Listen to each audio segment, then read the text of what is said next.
아침을 먹는 것이 이제 좋다, 나쁘다 이런 얘기들이 많이 있는데 그날의 공복을 깨는 첫 끼, 이 첫 끼에 어떤 식사를 하느냐가 그날의 혈당 수준을 좌우한다고 돼 있어요. 바삭한 흰빵에다가 오렌지 주스를 먹고 나가면요, 혈당이 정상인들도 200 이상까지 올라가요. 이거는 정말 제가 많은 경우에서 지금 실험을 해본 결과인데. 안녕하세요. 방송대 지식플러스 구독자 여러분, 가정의학과 전문의 이진복이고요. 건강한 다이어트 정보를 전해드리기 위해서 유튜브 채널 닥터리TV를 운영하고 있습니다. 여러분들 요즘 아침 식사 어떻게 하세요? 바쁜 아침에 식사 순서까지 지키라는 거는 좀 무리일 수 있지만 만약에 시간이 좀 있으시다 그러면 식사 순서를 꼭 지켜주시길 바랍니다.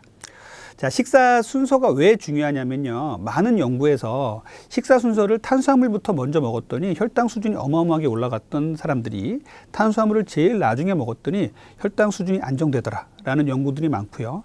맨 처음에 섬유질을 먹었을 때 그 섬유질이 혈당 수준을 천천히 올린다고 돼 있어요. 그래서 음식을 먹는 순서는요, 채소, 그 다음에 단백질, 그 다음에 탄수화물입니다. 그래서 제일 처음에는 풍부한 채소를 드실 수 있다면 상당히 좋겠어요.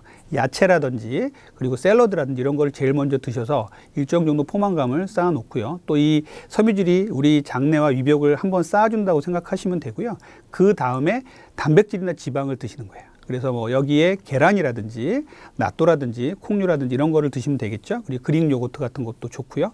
이런 거를 드신 다음에 제일 마지막에 내가 꼭 탄수화물을 먹어야겠다 하면은 통밀빵이라든지 우리가 잡곡밥이라든지 이런 걸 먹으면 좋겠죠. 한식에서는 실제로 이런 순서를 지키는 게 좀 쉽진 않아요. 왜냐하면 우리 한식은 좀 짜고 그러다 보니까 밥을 먹고 국을 먹고 밥을 먹고 반찬을 먹는 습관들이 좀 많이 길들여져 있는데, 서양식에서는 좀 그래도 편하죠. 그러니까 야채라든지 샐러드 먼저 먹고 그 다음에 스테이크나 이런 걸 먹고 나중에 빵을 먹는다 하면 되는데, 그래서 한식도 이제 심심하게 싱겁게 좀 만드셔서 처음에는 반찬 야채 위주로 먹고 두 번째는 고기와 반찬을 먹고 마지막에는 흰쌀밥이 있다면 흰쌀밥을 먹고 현미밥이 있다면 현미밥을 먹어라 라고 말씀을 드려요. 그런데 그렇게 순서만 바꿔서 얼마나 혈당이 조절이 돼요? 얼마나 다이어트에 도움이 돼요? 라고 궁금하시는 분이 계실 수 있어요. 그런데 24시간 혈당 측정기를 차고서 한번 해보니까 달라요. 처음에 야채를 먹고 단백질을 먹잖아요. 그러면은 야채가 한번 우리 장 속에서 이제 쌓아주고, 두 번째 단백질에서 인크레틴이라는 호르몬이 나와서 우리 몸의 혈당을 천천히 올라갈 준비를 해줍니다. 거기서 이제 탄수화물을 드시면 탄수화물의 흡수 속도가 훨씬 느려지는 것이죠. 그래서 당뇨가 있는 분들, 대사장애가 있는 분들, 다이어트를 하시려고 하는 분들은 이렇게 식사 습관을 꼭 지켜주시면 좋겠습니다.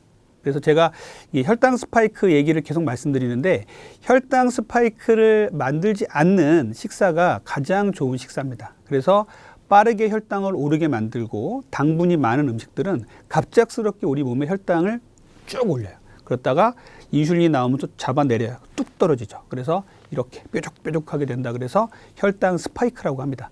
쇠모처럼 뾰족뾰족해진다. 그리고 문제는 뭐냐면 이렇게 뾰족뾰족해질수록 인슐린이 더 많이 나와서 우리 몸의 체지방을 축적한다는 거고요. 또 하나는요, 혈당 스파이크가 나왔다가 떨어지는 요때 우리 몸은 극심한 배고픔과 허기감을 느껴요. 심한 경우에는 그 반응성 저혈당이라 그래서 손도 떨리고 막 정신도 멍해지고 막 불쾌감도 느껴지고, 그래서 배고픈 사람은 짜증이 많습니다. 그래서 이런 증상을 아침에 정제된 유동식으로 먹고 나가신 분들이 배부르게 먹었다고 생각했는데 10시, 11시 정도 되면 또 배고파요. 그러면 또 손에 잡히는 게 탄수화물들이니까 이제 탄수화물들을 초콜릿, 사탕 이런 거를 꺼내 먹게 되죠. 그래서 이게 정제된 탄수화물이 혈당 스파이크를 일으키고, 이런 정제된 탄수화물류 중에서도 유동식이 가장 나쁩니다. 그래서 유동식은 흔히 말하는 죽, 그 다음에 뭐 누룽지도 여기에 해당될 수 있고요. 그리고 갈아 만든 음료는 대부분 그렇다고 보시면 돼요. 탄수화물들을 갈아 만드는 게 제일 안 좋아요. 그래서 되도록이면 씹어 드시고요. 이 씹어 드시는 이유는요, 갈았을 때는 우리의 이에서 씹는 것보다 훨씬 많이 정제가 됩니다. 그래서 섬유질이 다 파괴돼요. 그러면 위장에 들어가면 그만큼 또 혈당 스파이크를 많이 만들기 때문에 그렇습니다. 자, 네 번째 제가 강조드리고 싶은 것은요, 공복 시간이 길수록 아침 식사 주의하시라고 말씀드려요. 아침 식사를 꼭 해야 되는 건 아닙니다. 우리 인류가 새끼 식사를 해온 지는 그렇게 오래되지 않았어요. 이제 산업혁명 전후라고 얘기를 하는데요. 그 전까지는 이제 귀족이나 양반들만 세 끼 정도 먹었고 그 나머지는 두 끼 정도 먹었다, 이런 기록들이 많이 있다고 합니다. 그런데 산업혁명 시대가 되면서 엄청나게 많은 이제 식자재들, 그리고 많은 이제 그 탄수화물들이 나오면서 우리들이 이제 세 끼를 먹게 됐죠. 아침을 먹는 것이 이제 좋다, 나쁘다 이런 얘기들이 많이 있는데 저는 아침보다는요 첫 끼라고 말씀드리고 싶어요.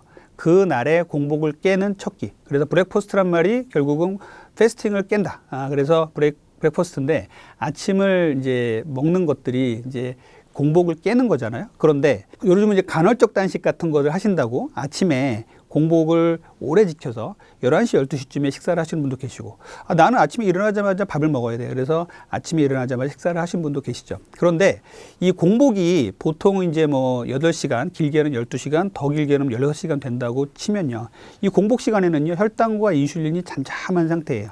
그런데 갑작스럽게 이 시간에 어떤 음식을 먹었을 때 혈당이 정말 얼마나 많이 올라갈지가 좀 궁금했었습니다. 그런데 많은 연구를 통해서 이 첫 끼에 어떤 식사를 하느냐가 그 날의 혈당 수준을 좌우한다고 돼 있어요. 그래서 아침에 공복이 잔잔하게 유지가 돼 있는데 그때 아까 말씀드렸던 바삭한 흰빵에다가 오렌지 주스를 먹고 나가면요, 혈당이 정상인들도 200 이상까지 올라가요. 이거는 정말 제가 많은 경우에서 지금 실험을 해본 결과인데 정상인이라 그러면 혈당이 70에서 140에서 움직이는 거 아닌가요? 200 이거 이상 올라가면 당뇨 아닌가요? 물어보는데 실제로 그렇게 올라갑니다. 그래서 이렇게 공복을 깨는 첫 끼가 중요해요. 공복을 깨면 깰수록 공복을 깨는 그 첫 끼에는 정말 더 많은 야채와 단백질 위주의 식사를 하셔야 돼요. 그래서 아침 첫 끼가 6시가 되었든 오후 1시가 되었든 그 공복을 깨는 첫 끼에 그 첫 식사를 상당히 주의하셔야 된다는 말씀을 드리고, 그 주의하셔야 된다는 거는 단백질과 야채 위주의 식사를 하시라는 거고요. 정제된 탄수화물 위주의 식사를 하시면 안 돼요. 그러면 그냥 점심 저녁에 공복에 내가 어떤 빵을 먹고 흰 밥을 먹고 170까지 올라갈 혈당을 공복이 길어진 상태에서 그거를 딱 먹으면요 200까지 올라갈 수 있다는 말씀을 드리는 거예요. 그래서 아침 공복에 또 공복을 깨는 그 첫 끼의 식사를 얼마나 잘 단백질과 야채를 챙겨 드시냐가 관건입니다. 그래서 아침 식사의 첫 끼는요 그만큼 중요하고요. 우리가 아침에 출근하려고 그러는데 엄마한테 싫은 소리 듣고 나가면 하루 종일 찜찜하고 일 안 되잖아요. 그런데 여러 연구를 해보니까 아침에 혈당 스파이크를 쫙 만든 사람들은요 그날 혈당이 엉망이 됩니다. 왜냐하면요 아침에 혈당 스파이크를 쫙 만들고 나가면요 오전 11시, 12시 되면 또 배고파요. 그런데 단백질로 충분히 아침 혈당 스파이크를 안 만들고 둥그렇게 만든 사람은요 점심, 저녁 때까지도 혈당이 그렇게 많이 올라가지 않고 배고픔도 많이 안 느껴집니다.